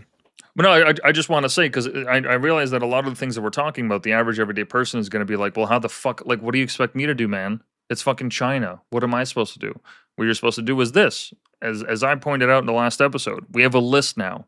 Okay, we have a list of policies and other actionable items that should be referenced and used whenever the appropriate time is right, whether it's during an election or a by-election or what have you, right? This list right here is made up of several pages here. You'll see at the bottom it says laws and policies, judges, deport lists, scandals, and brands to boycott. This list is a tool that anyone can use. The link is going to be up in the description.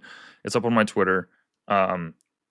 This list will be a place where people can keep track of what is preventing Canada from taking the next step and becoming the best version of itself, right? Whether it's our laws and policies, whether it's the judges that we have that rule based on race or immigration category, right? I heard a case today where a woman was held by a man for 3 days as he raped her, and as he had other men rape her, he came out on bail. He was allowed bail. He was allowed. This bail. is Canadian. Canadian. I will look it up. Because I don't. That's extreme. So let me just look that up. Recent news. The thing is, though, is that I already believe you. Like, even if I didn't know you, I'd be like, if I heard you in passing, I'd be like, yeah, probably. Which is even more sad, given what it speaks to in our state, the state of Canada right now. Yeah, here it is in Lethbridge. A 50-year-old man named Sky Atoa. 14-year-olds. Yep, was charged in connection with sex trafficking, sexual assault, and related offenses involving teenage girls. One 14-year-old girl reported being forcibly confined and repeatedly sexually assaulted over a 3-day period, during which she was also forced to consume drugs. Atoa faced charges including trafficking of a person under 18, sexual assault of a child under 16, sexual interference, so on and so on. Shortly after release, he was rearrested for breaching bail conditions. Wow, shocker. I'm shocked. He was granted bail following a court hearing on Monday, January 12th. He was arrested the next day. Literally the next day. Yeah. Fuck me. Okay, so, right, when I say that stuff, right, as you said, like, I totally believe it because this is the state of things. It's very difficult living in a country like Canada to keep track of this stuff, which is why I've created this list. Because these stories hit us wave after wave every single day, all these extreme things that we literally cannot believe. Like, I can't believe, and I've heard about it before, I remembered the clip, but that a fucking CSIS agent or RCMP agent could come out and say that every government since the 80s has been infiltrated by China, and they knew about it. The parties have been briefed on it. CSIS has been briefed on it. They all know it's an open secret. They're just not doing anything about it. They're just ignoring it. But did you hear what else he said too? Because he also said it's not just China. It's not just China. Yeah, India has a hand in that as well. Which is even actually scarier because it's like, okay, I'm hearing about all the Chinese ones. I haven't heard about a Russia thing recently. Oh no, there's plenty out of. I'm sure there is. I'm sure there is, but we're not hearing about it. Right. So just to cap off the point and what we can actually do, take actionable steps and whatnot. This list is meant to keep track of these stories. So this deport list that I have, it's going to include the names of people that we need to deport. And this isn't doxing. These names are available to the public. People can read police reports online. They can read news reports online. These names are going to be available. But we have a section of the population that lives in Canada that is on a questionable immigration status, so they don't have their citizenship or what have you, that have committed absolutely disgusting crimes, whether it's sexual assault against kids or those 3 men. You remember, like in Toronto, they were going around certain neighborhoods looking to kidnap women. They had ropes and knives in their backpack, right? This literally just broke like over Christmas break. Okay. So I didn't hear about them, but Yeah. okay. Yeah. No. They were arrested on terrorism charges. Let me find this post and we'll close out this point. Recent news story of 3 Toronto men arrested under terrorism charges looking to kidnap women. They were literally walking around neighborhoods looking to kidnap women. I think specifically Jewish women. Yeah, Walid Khan, Osman Azizov, who's 18, 18 and 19. and Fahad Sadat, who is 19. Conspiracy to commit kidnapping, attempted kidnapping with firearms, hostage taking, conspiracy to commit sexual assault, so on and so forth. Okay? Wait. Holy shit. What's funny? It's near Don Mills. That's crazy. That's near where I used to live. That's literally my neighborhood. Isn't that where? Wasn't Whoa. that Han Wang's riding? No, he was Don Valley North. It's a little bit different. Oh, my bad. Okay, I saw the Don and Yeah, 3 men, one with a handgun and another with a knife, allegedly tried to force a woman into a vehicle. She resisted and screamed, and a passerby interrupted, causing them to flee. And then on June 24th, so, okay, the whole point was to say that this shit is happening in Canada. It's very hard to keep track of, which is why we have this list. Okay, people that should be deported, judges that need to be fired if they're ruling based on these cases. Right, that guy should never have been granted bail. Absolutely not. And the judge who did that, their name is going on this list too. So that when it comes to an election, we can go to our representatives and ask them, what are you going to do about this? What are you going to do about these policies? What are you going to do about these judges? What are you going to do about these people living in my community that need to be deported? What are you going to do about these scandals? And what are you going to be doing about these brands that we need to boycott because they're not Canada first? Right? Short and simple. This list is a Canada first list. Everything here is a recommendation or something that needs to be undertaken so that we can actually get back to nation building, get back to the nation that we could be. I mean, my God, Canada is one of the greatest places on this fucking planet. We're easily top 10, top 20. Like, bro, are you fucking kidding me? You break down the side of the road and chances are somebody's going to come and help you. You don't have to worry about, getting taken advantage of. I mean, now you do more so than before, but my God, is it still a great place that's exactly to what we're live? fighting against, right? Like, Exactly. So if people are wondering as they watch this show, what can I actually do to get involved? This list is up on my Twitter. If you want to actually contribute something to it, you can comment below it. Send me an email. The contact info is going to be, all the links and everything. But this is the kind of stuff that we need to actually consider. Not fucking, when it comes to election time, oh, what does Carney think about trans rights? Oh, what do they think about abortion? No. I'm done with that. I'm done with this cultural bullshit. We need to start treating China as a fucking enemy.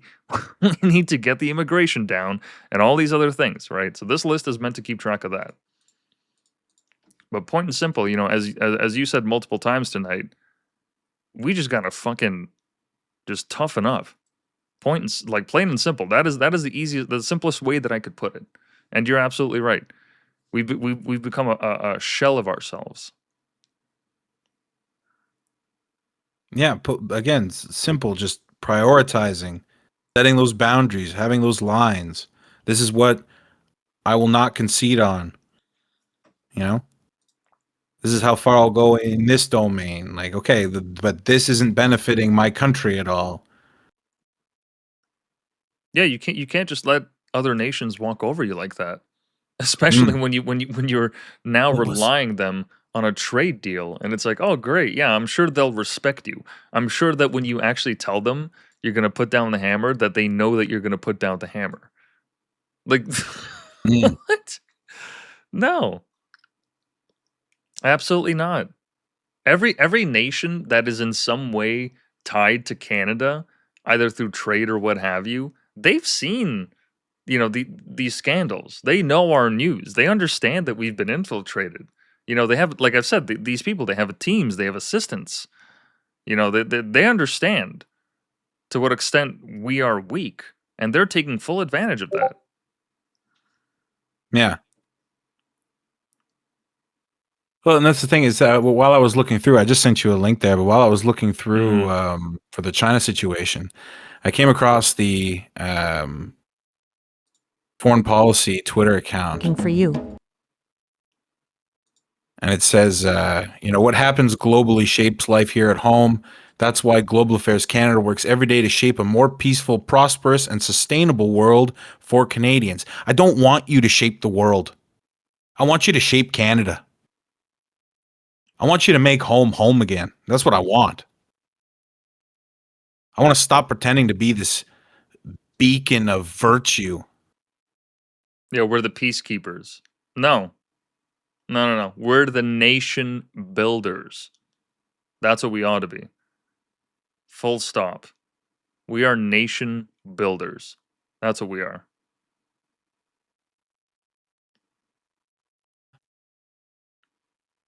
Full stop. And yeah, that's a good place to end it as any.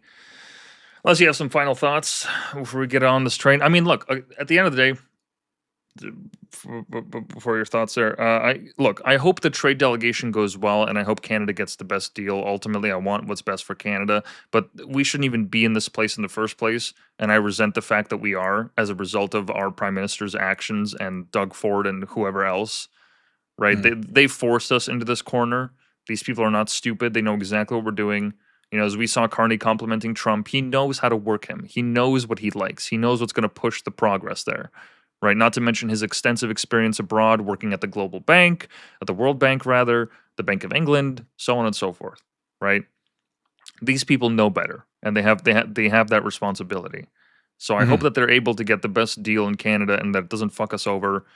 But I'm really not hopeful in that. I mean, we didn't even touch on the fact that Brookfield, the company that Carney used to work for, right? That not the hedge fund, but the investment bank or whatever the fuck they are, the investment firm. Right, they have ties to China. Carney helped negotiate a $250 million loan just before the election hit, for Brookfield with China. So he absolutely has ties to it. He knows that he has something to gain from a successful deal. So all of that is tainted by it, and we need to get that shit the fuck out of here. We need to see China with the same disdain that we would see Afghanistan. Right. If you're going to talk Canada first, motherfucker. I don't know how else to say it. Yeah, his elbows up bullshit is not, like, you're not selling it. You're really not. His elbows up by going elbows to China. up is just a way for him to handcuff our hands behind our head. Like, yeah, literally. Couldn't have said it better myself. And yeah, did you have there's a final thought for you. I was gonna say, do you have anything else you wanted to say before we close off here? No, I think that's about it. All right, fair enough. So yeah, people can find you at Mr. Fireside Talks, or at Mr. Fireside Talks, no period. We'll be linking that also in the description, so you guys can go check some stuff out of his. Which, I mean, the Twitter page right now looks desolate, but I'm sure you're gonna have much more stuff in the future. I'm gonna get her moving soon enough. No problem. But yeah, I don't have any friends. No, no. Well, let's not go that far. What do you mean no? Hey, hold on. Don't expose me like this on the internet. Yeah, thank you for everyone for joining us today. As always, you can find everything at bio.link/whitepill, anything related to the Whitepill project, including the list that I've mentioned here. This is going to be a work in progress for the future, so stay tuned. There's a lot more entries to come. I'm working on it. There's plenty more stuff where that came from. And yeah, once again, thank you for everyone for joining us. We'll be back this coming Friday with an episode at about 1 a.m. as per usual. And yeah, until then, hope you guys all have a great night. And yeah, once again, thank you, Mr. Fireside, for making the time. It's been a pleasure. Always a pleasure to be here. Always have fun talking to you. Bless. All right. We'll see you guys later.